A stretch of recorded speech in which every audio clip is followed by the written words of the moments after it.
Hello friends, it's me, and today we're checking out style theory. Can you be allergic to color? From Wednesday Addams, from a style theorist. Together, let's go.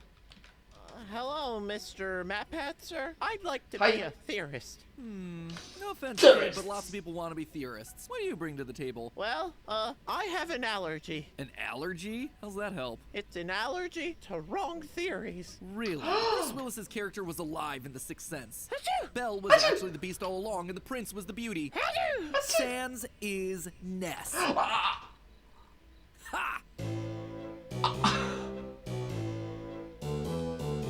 Hello, Internet. Welcome to Style Theory, the show.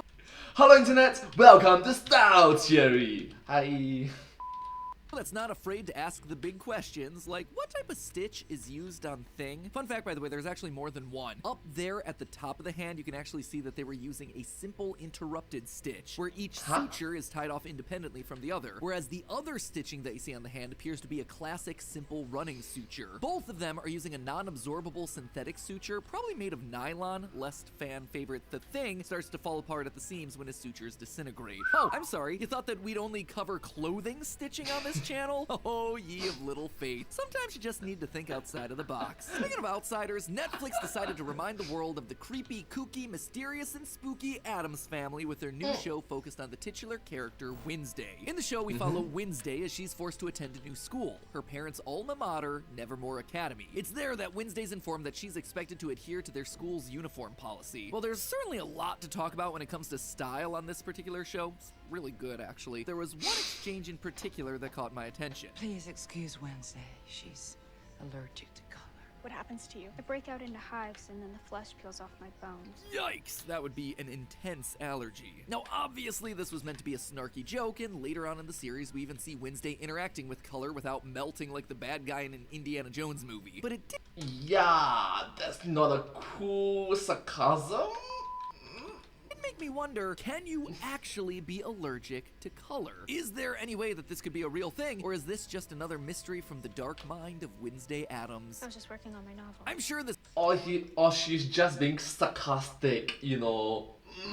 burning question's been keeping you awake at night, just like it did to me, so thank goodness we have ourselves a style channel now so we can answer it. Let's go, my fashionistas! Now, for those of you who are less familiar with Wednesday and her unique family, here's the rundown to catch you up. The Addams family started as a cartoon for The New Yorker in 1938, back before dressing like a Hot Topic employee was considered a normal aesthetic for a 14-year-old. The Addams family were built from the ground up to basically be the antithesis of the everyday American family at the time. While Americans in the 40s were contributing to the war effort and heading for the white picket fences of the suburbs, the Addams family lived in a massive old dark house surrounded by a graveyard and perpetually dead trees. They found joy in the macabre and beauty in the weird, without caring what the outside world thought about them. Over the years, there have been various adaptations and interpretations of the family, and especially of Wednesday herself. In the 1964 live-action TV series, Wednesday was the younger sibling. In a different animated series, she's depicted as wearing pink and blue dresses instead of black. The colorless, more gothic style that we associate with Wednesday today was mostly originated by the 1991 and 93 movie classics, The Addams Family and Addams Family Values, which starred Christina Ricci as a torture-loving, deadpan Wednesday. This iconic depiction of the character led the way to the current color-intolerant version of Wednesday that we know today. But while being allergic to color might be on brand for her, is there any scientific basis to anything that she's saying? In the show, Wednesday says that she gets hives and,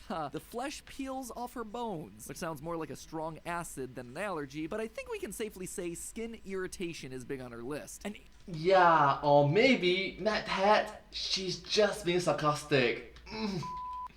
interestingly, when it comes to allergies in general, she might not be that far off the mark. By way of a little background, an allergic response is one where your body's own immune system interprets something not harmful as actually being harmful. A little dust, some pollen, not things that really harm your body, but when you're allergic, your immune system sees those substances as germs instead of normal materials, and it sends out the big guns, your antibodies. Your antibodies trigger all kinds of allergic and inflammation responses, basically creating a big deal out of something that should be totally fine until it's gone gone. The more your body doesn't like whatever it is that you're allergic to, the stronger your reaction's gonna be. It can be as mild as your eyes turning red due to dust to something more extreme like full-on anaphylactic shock from coming into contact with peanuts. So how then can color cause the kind of allergic reaction that Wednesday describes? Well, to understand that, we need to look a little bit closer at the nature of color itself, because it's not all created equally. In the strictest sense, color is just light. When you see a rainbow out in the sky, you're seeing regular old light that's been broken across the entire spectrum. So we know that all of those colors are in there, they're just hidden in there. Or to put it more accurately, the colors in light have just been jumbled all together, and the mix that we see in the daytime is a mashup of all of them, which comes to our eyes as plain white light. White light, or just regular daylight, is a wave, a little squiggly line that goes up and down and hits our eyeballs all over the place. But look closer. My bad, you just call it a squiggly line.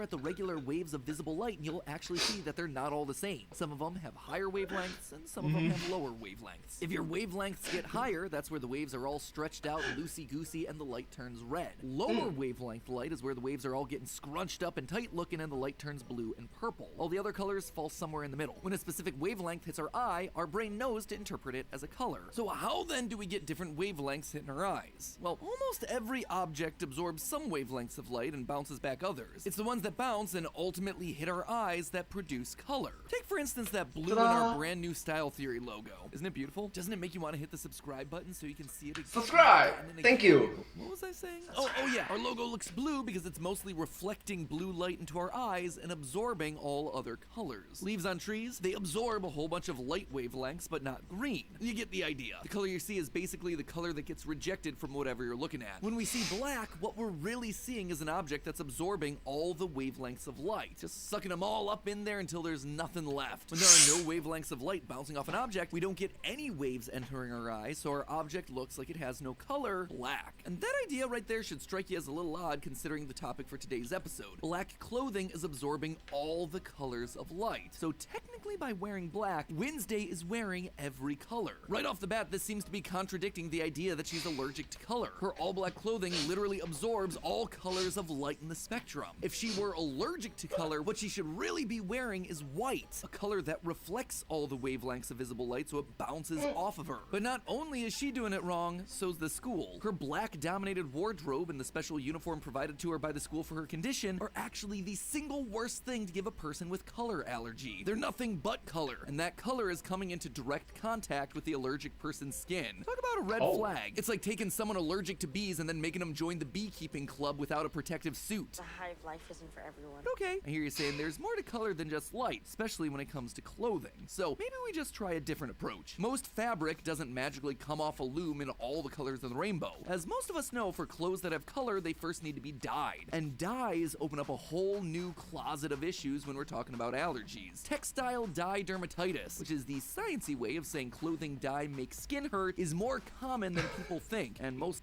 Well, at least it was sort of explained. It's like clothing dye makes skin hurt. Sure. So that's just due to lack of awareness. When a piece of clothing makes you itch, we usually assume that it's just the texture of the fabric being used that's making you itchy. I know that I've never assumed that it was the fabric dyes, but very often that's the case. This happens when the water-soluble color dyes are separated from the fabric by sweating in your clothes. This causes the dyes to bleed out onto your skin, causing symptoms like dermatitis or inflammation of the skin. You might be thinking, that's easy. I'll just wear black or white, and again, we need to reframe how we think about black and white as being without color. Let's just start with the most relevant color of black. Black isn't really a color that you can make a dye of, and most of the dyes that make black clothing are actually secretly a very dark blue, purple, or green. Dispersed blue 106 and 124, two dark blue dyes that are often used in making black linens, have some of the highest case rates of allergic reactions out there. So unlike our last case, this one actually gets Wednesday on two accounts. Not only is the black in her clothes not actually black, it's probably blue or green, she's also soaking in color every time she wears it, just marinating in color. So then, what about white? Well, most white fabric bases, like cotton, actually start off as a beige, and then they're heavily bleached to make them whiter before they're made into consumer goods. And bleach, just like fabric dye, is known to cause problems to people with sensitive skin, including contact dermatitis. This means that Wednesday, who throughout the show we see wearing black and white with zero issue, is not suffering from having skin-to-skin contact with colored dyes or even chemically treated white fabric. Everything we know about allergies, clothing, and how the two two come together tells us that Wednesday is just lying so she can keep up the serial killer next door vibes while she goes to math class. So I guess we can now close the case on the mysterious color allergy. Unless, of course, there's another way to be allergic to color, but not necessarily because of your clothes. Most of our discussions have been based on the idea that color is light, and we talked about the idea of being allergic to different wavelengths of light individually, the ones that make the individual colors. But can you be allergic to light itself? Well, it turns out the answer is a resounding yes. But that still won't clear Wednesday's name in this case. Let me show you what I mean. You see, light is not just a wave of pretty colors, it's also waves of radiation. And like other types of radiation, it comes with its own set of dangers. You've probably put on sunscreen before, right? Sunscreen helps protect us from a type of light, UV or ultraviolet light, which also goes by its formal name, ultraviolet radiation. UV exposure can cause all types of different health risks. Sunburn, sun damage, like wrinkles or changing of skin texture, as well as more serious problems like skin cancer. It can even burn your eyes, which is why everyone always tells you not to stare into the sun. You hear that?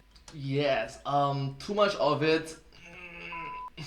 Taylor Swift, stop singing about staring into the sun. Go put back on your extremely expensive sunglasses. But yeah, okay, not rocket science that the sun can hurt your skin, but what does this have to do with allergies? Well, it turns out that you can actually be allergic to the sun. A sun allergy, which is actually a broad term covering several types of conditions, can be hereditary, meaning that you inherit it from your parents, or it can just be triggered by other stimulus like medication. Whatever the condition, the reaction is usually the same, an itchy rash that forms on the skin after exposure to UV radiation. This rash can range from flushed skin and tiny bumps to full-on, wouldn't you know it, hives and blisters that could cause your skin to peel. Exactly like how Wednesday described her reaction to color. I break out into hives and then the flesh peels off my bones. Is this what Wednesday means when she says that she's allergic to color? Where she's actually allergic to the combined colors of light? Well, yes, this is actually the most plausible solution in the show. Take a look at what she wears throughout the series and we suddenly see a common theme: coverage. And Wednesday's not being modest here. We're just talking about a full-on protective coating of clothing. From the long sleeves and jackets to the pants and long skirts, turtlenecks and boots, Wednesday is covered from head to toe. Plus, dark clothing protects better against UV light than, say, the pastels of her roommates. While this can certainly be attributed to simply a style preference, it does fall in line with the precautions that someone with a major sun allergy could need to take, at least theoretically. If we look at the real-world cases of UV light allergies, we can see that the show has taken a number of creative liberties here. Real cases of UV allergy are actually extremely difficult to manage because, as you might imagine, UV light is pretty much everywhere. Well, yes, covering your body is a big part of managing the condition. People with the allergy often have a lot of extra freckles on their skin from past exposures. They also often have to wear special headgear with UV filters and solid coverage to avoid any kind of UV light hitting their faces, scalps, or eyes. Now look at Wednesday. We see from the outset that Wednesday has always worn full coverage clothing from the top of her neck to her feet, because if you really have UV allergies, you have to cover everything. Even in the instances where we do see Wednesday outdoors, it's either 1, at night when UV exposure is down, 2, wearing full-on headgear like when she's dressing up like a pilgrim, or 3, in a worst case scenario, she's in a boating outfit that includes yet another turtleneck and full leather gloves. This even extends to her chosen extracurricular activities, beekeeping and fencing, which are just about the only two activities on the planet that involve full headgear and face coverings. Perfect for someone who wants to make sure that light isn't hitting their face even in their downtime. In fact, the only time that we see her arms exposed in the entire series is during an indoor dance that takes place at night, which would be consistent with someone who has a UV sensitivity. There you have it, friendos, just about the only explanation possible for how someone could be allergic to color and still be wearing all black. You're welcome, Netflix. You're welcome, Addams Family Canon, and you're welcome,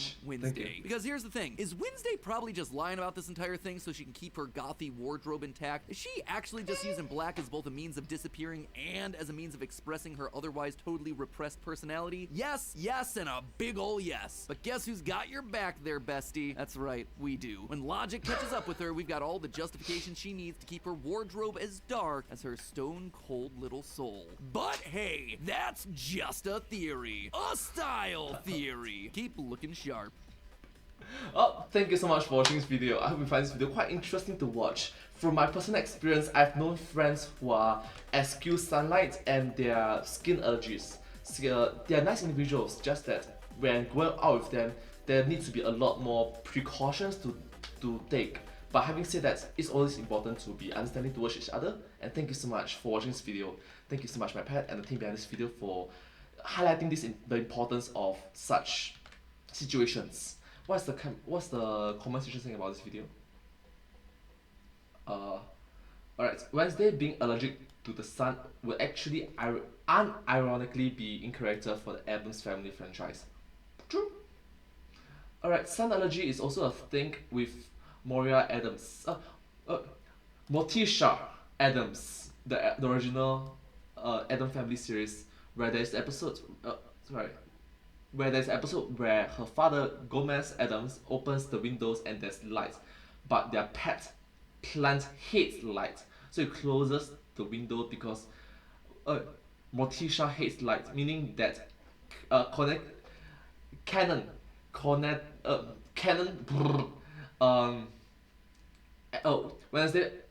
Wednesday's allergies is to color is genetic. Huh, okay. Back in my days, back in the mid to late 2000s, aka my high gothic period, my high gothic phase, I found that I have an allergy to certain black fabric dyes. Had to wear white for weeks to get rid of those rashes. Absolutely crushed my self-esteem as a creature of dark. Oh, that hurt. It's like, I'm dark. It's like, I'm darkness. But no, you have to wear white because it is, yeah. Anyways, thank you so much for watching this video. If you do like this video, please remember to like, share, and subscribe to my channel and comment down below if you have any share us. But hey, that's just a theory. Style theory. Keep looking sharp.